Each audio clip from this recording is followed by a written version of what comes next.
السلام علیکم ورحمۃ اللہ وبرکاتہ۔ ایک بھائی نے ایک سوال پوچھا ہے کہ میں نے روزے کی حالت میں گندی فلمیں اور گندی تصویریں صرف اپنے مزے کے لیے دیکھی ہے اور تقریباً پورے رمضان میں یہ کام کرتا رہا۔ میں اپنے اس کام پر بہت شرمندہ ہوں، توبہ بھی کر چکا ہوں۔ سوال یہ ہے کہ مجھے 30 روزوں کا کفارہ ادا کرنا ہوگا یا نہیں؟ میں بہت پریشان ہوں، برائے مہربانی میری اس پریشانی کا حل نکالیں۔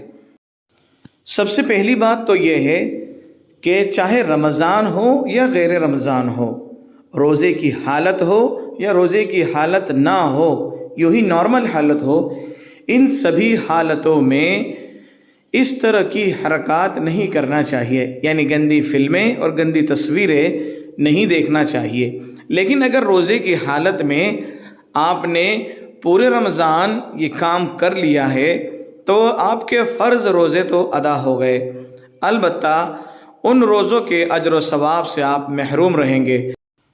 چنانچہ سنن دارمی کی ایک روایت ہے جس میں حضرت ابو ہریرہ رضی اللہ تعالیٰ عنہ سے روایت ہے کہ رسول اکرم صلی اللہ علیہ وسلم نے ارشاد فرمایا، بہت سے روزہ رکھنے والے ایسے ہوتے ہیں کہ جنہیں ان کے روزے سے سوائے پیاسا رہنے کے اور کچھ حاصل نہیں ہوتا، اور رات میں عبادت کرنے میں مشغول رہنے والے بہت سے ایسے ہیں کہ جنہیں ان کی عبادت سے سوائے رات بھر جاگنے کے اور کچھ حاصل نہیں ہوتا۔